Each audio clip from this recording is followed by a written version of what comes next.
Let's talk about chapters 266 and 267 of Jujutsu Kaisen. Timestamps in the description below if you want to jump straight to the 267 coverage or to my thoughts on what remains of the story.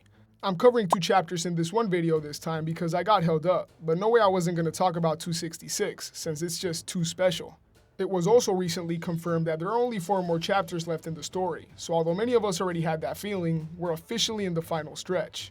And I'll admit, it being confirmed still just hits different. But I gotta say, I've been completely blown away with the direction Gege has decided to take the story in this last arc.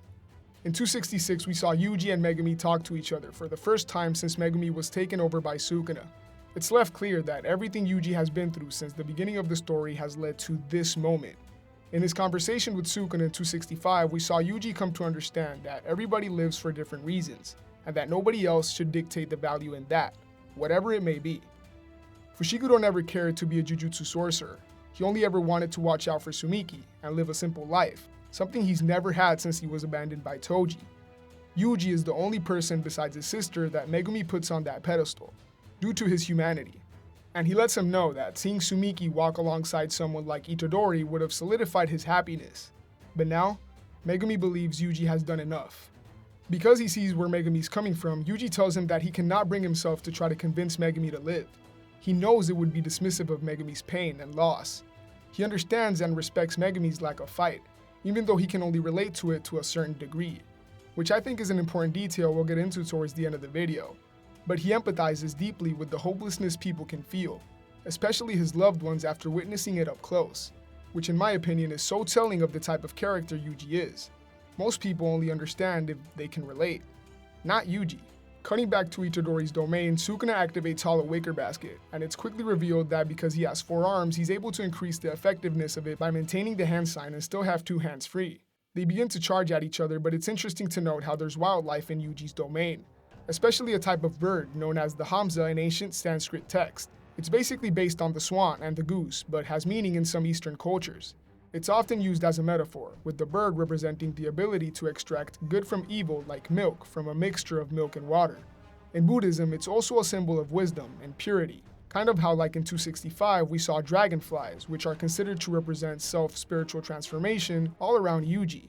I think this is Gege's way of subtly letting us know that Yuji's the real honored one, truly enlightened, which is something I've brought up in previous videos. Back to the fight though, the Hamza are seen flying in, and I believe one of them trips Sukuna, making him lose his footing. Funny how Hollow Wicker Basket doesn't affect them. Regardless, Sukuna is able to improvise and throw a knee which Yuji straight up parries with an elbow. They continue to throw hands in a legit 1v1 with peak fight choreography. Sukuna pushes the offense and gets riled up once again. This time what I think is different is he actually, for the first time, acknowledges Yuji, though indirectly. Not mentioning his full name or anything like that, which I don't think will or even should happen anyways. But it's refreshing to see Sukuna self-aware and very well in touch with his emotions, because he admits to Yuji that being pitied and looked down upon seems to fill him with a type of rage that even he wasn't previously aware of, and is motivated by how fun it would be for him to have every human pay for the consequences of Yuji's actions. We go back to Yuji and his ability to speak to the soul directly, in what is a beautiful recreation of the moment Megumi and Gojo meet. But it's Yuji instead. When Lil Fushiguro turns around and asks what's with the face, Yuji, with watery eyes, says he'll just be so lonely without him. And just like that, Megumi's soul awakens. Sukuna, shitting bricks, thinks to himself how his 10 shadows stopped functioning after Mahoraga was destroyed. So this has to be Megumi's. Even after his soul was submerged in the bath, Yuji's dismantles have breathed life into it. But before bro can think of anything else, Yuji hits him with a straight right hand, sending him back. Yuji notices Megumi has joined the fight, and can't help but smile just like Megumi did back when Yuji added the points in the Cullen games. A beautiful callback for real. Yuji and Sukuna continue to throw hands, with Yuji getting the better of him, and Sukuna gets reckless as hell, just exchanging blows with Yuji despite knowing he's being nerfed with every single punch. And right before Yuji completely shatters Hollow Wicker Basket, Sukuna does what he avoided doing earlier, and uses Gojo's blueprint to reset his burnt out CT, slashing off Yuji's gauntlets, with this confirming that they were cursed tools. I still can't help but wonder if they were made out of hardened blood, probably from Choso, due to them having an orange-red color as well as a kind of bone-like design towards the elbow. Yuta literally has a bionic arm as a cursed tool in the Cullen games, so it's safe to say gauntlet-type tools can vary depending on their origin. Anyways, Yuji's aware that Sukuna has just pulled off Gojo's move, evidenced by the nose dripping blood. And right before Sukuna opens his domain expansion, it's revealed that Yuji is not just missing the pinky finger Sukuna ripped off for Megumi to consume, but he's also missing his ring finger, with the last page of the chapter revealing that Sukuna's last finger is tied up in a large mysterious place. Chapter 267 starts off with a flashback of Yuta and Gojo swap training. The walls in the room looking pretty busted, which is a little funny because he's probably been beating Yuta up for a while. But ultimately, Yuta's just asking for permission to consume Sukuna's last finger, which Gojo has kept hidden. It's cool seeing their mannerisms and facial expressions in each other's bodies, so telling of their respective personalities. Anyways, Gojo declines and strict limitations of Yuta's copy technique are revealed. Essentially, the stronger the CT, the larger and more vital the body part Rika would have to consume for an effective copy. However, this can be offset with a binding bow, allowing Yuta to take something like Yuji's ring finger with a limit on how many times he can use the CT. Said body part cannot be healed with RCT either, since doing so would null the effect of the copy and Yuta would lose the technique. That's why he was able to take Inumaki's and Hana's CT, so Gojo basically tells Yuta that Yuji is the key to copying Shrine. The resonance between Yuji and Sukuna is brought up again, but Yuta isn't too worried about Sukuna catching on to their plans, and he doesn't want to rattle Yuji before the fight. And so Yuta just reminds him that Shrine is already engraved in his body, confirmed by Gojo with his 6 eyes. And so Yuji's finger ended up being the one consumed by Rika, allowing them to catch Sukuna off guard. Back to the present, Sukuna connects all the dots, and I can't help but think of Reggie. Jujutsu sorcerers are nothing but con artists, right? We cut to the fish path where Sukuna's last finger is being held, with Utahime and Gakuganji discussing whether there's a way to bypass its indestructibility, with Utahime affirming that with a binding vow, they can withdraw the goal of destroying the cursed object in exchange for just allowing the application of the cursed technique to go through. There's only one thing that worries her, and it's the fact that it's only been 30 minutes since Nobara has woken up. And holy shit, after 140 chapters, the best girl is back. Looking more unhinged than ever too. I love how she hypes herself up calling out to Yuji and Megumi when they're clearly not even around. Super in line with her character, despite having been on her deathbed for over a month. Regardless, the fan favorite theory of Nobara hitting a Sukuna finger with her straw doll technique has finally become a reality. And it does not disappoint.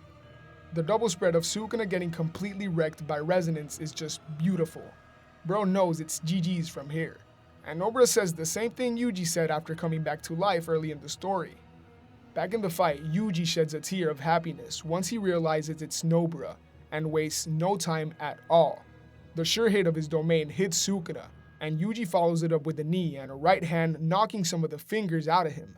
Sukuna retaliates with a body shot and starts screaming some bullshit trying to convince himself that Yuji's the one on the back foot. And in the next exchange of blows, Yuji hits Sukuna with what looks like to be a divergent fist, just like he did Mahito before beating him in Shibuya, staggering him just enough to land the final black flash. And it looks like what Yuji says right beforehand references the title of the series. He tells Sukuna that it's time to end this cycle of curses, with Jujutsu Kaisen apparently roughly translating to that last part. And Sukuna is wrecked, with his face looking like when he made fun of Yuji with Urame, but worse, way worse. So damn, it's really happening. Megumi fought back, Nobara did her thing, and Yuji was finally able to seal the deal. Because yeah, I do think this is the end of Sukuna. Considering Gege Akutami already said 267 was the climax and only 4 more chapters remain, I expect the conclusion to Sukuna's character arc in the next 2 chapters, tops. His run though has been generational, and dude should be crowned as the greatest villain in modern shonen, no doubt. He was just always gonna go out this way. When it comes to Nobara, it's not a stretch to say that many, including me, have been waiting for a Sukuna finger to get hit by her CT since it was first introduced and explained. It might feel like it's a bit too late after her barely being brought up for so long, which is fair, and something similar was done with Toto too, so though I do have my reservations, we can talk about that after the story has ended. Right now, let's talk about how Gojo always believed in his students, even after coming back. Early in the story, he knew Yuji would be able to use Sukuna's CT. When he was sealed in Shibuya, he had faith in everyone, specifically Yuji, Megumi, and Nobara. And after he's unsealed, he still decided to take a chance on Nobara, rejecting Yuta's request for the final finger, instead counting on Nobara in the case that she did wake up. which is just badass to be honest. And goes to show that despite us not seeing Gojo ask about her in those chapters before the Sukuna fight, and their lack of many interactions in the story, which is something Gege has kind of always struggled with, Gojo has always believed in all three of his first-year students, not just Yuji and Megumi. And speaking of Megumi, 266 was amazing. I've always thought that Yuji and Megumi having a heart-to-heart is what it would take for him to wake up, and such was the case. After being submerged in the bath, all Megumi had to do was one thing. The one thing the bath was done to avoid, so it's not like it was ever supposed to be easy. But him waking up, manifesting his own shadows was enough. And if it wasn't for that, I'm not so sure the good guys would be up right now.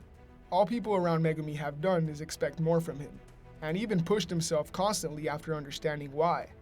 But after losing everything, what he needed was someone to understand him, and instead of telling him what to do, to show him why he should move forward. Yuji didn't expect anything from Megumi, but he shows him that without him, he would really feel lonely. And you gotta think that if Megumi puts Sumiki and Yuji on that same pedestal, then he realizes that he can't bring back Sumiki, but he can help Yuji, and he would never leave him alone. Yuji's selfish feelings is ironically what sparks life in Megumi's soul again. We gotta remember that the Cog mentality was something both Yuji and Megumi had, and talking to Sukuna we see Yuji break out of it, which I think Megumi recognized, allowing Yuji to now show him the way. On a different note, I do think we'll get a conclusion, somehow, of everything Gojo never said to Megumi. I can see him having left a note, or a recording, or something that sheds more light on the relationship and wraps up whatever was left untold. Going back real quick to chapter 266, I just want to point out how it's pretty obvious now that, growing up, Yuji was the strongest himself, wherever he stood. We saw him beat up grown bullies as a kid, and it's now revealed that Yuji has never really known what pain felt like compared to other people around him.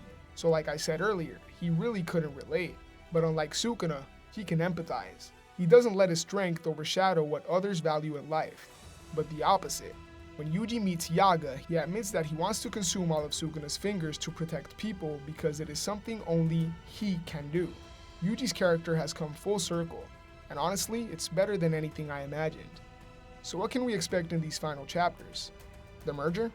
Honestly, I don't think so. I've always believed the merger to be a red herring, as I think it would stray away too much from the story JJK has been telling. If Gege wants to crush us and end Jujutsu Kaisen on a cliffhanger, then I could see the merger as the event that sets the setting for what would likely be a separate horror manga in the same world. I don't know what the chances of that happening are, since I know Akutami originally wanted to make a darker story instead of a shonen, but I do think it's way more likely than an actual sequel. Though we probably won't get either. Since it was confirmed that we're in the last couple of chapters, many parts of the fandom have been going up in flames, with a lot of people just upset because the story isn't concluding how they wanted. As someone who's had to tell most of my predictions and theories to go kick rocks, it's important for me to remember that a story should be judged on what it is, and not what I wanted it to be. Expectations are often the enemy of reality. Jujutsu Kaisen is far from perfect, but in my opinion the most important aspects of the story that relate to the themes presented and the character arcs of Yuji, Megumi, and Sukuna have been executed extremely well. I do look forward to critique the story as a whole once it's over. For me at least, a satisfying conclusion is one that provides payoff to everything established as part of the main plot, which means personally I'd like to see Yuji finally win on his own terms. I believe Megumi should have a happy ending, representing Yuji's victory, as it's everything he fought for at the end. And Sukuna is an interesting one, because I believe that there are a couple of ways to handle his demise in a way that makes sense, but it just needs to be consistent with the themes previously explored with him in the story. For the other students like Hikari, Maki, and Yuta, I feel like any sort of closure would suffice at this point. I do feel like the merger should be turned into a way to eradicate all of cursed energy in Japan if possible, maybe resulting in Yuji's sacrifice. I think that would be the ultimate victory, and would truly cement Yuji and everyone who contributed in the Shinjuku Showdown as absolute legends.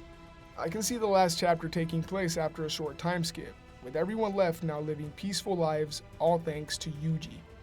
However, like I said before, that's just what I'd like to see. And if what we get is completely different, I shouldn't be too disappointed as long as it's done well.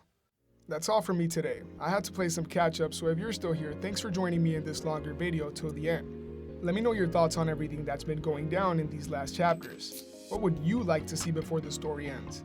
And How do you feel about there being just 4 chapters left of JJK? Leave a comment. I'll be talking about Jujutsu Kaisen for a while, so stick around. Much love and take care. Peace.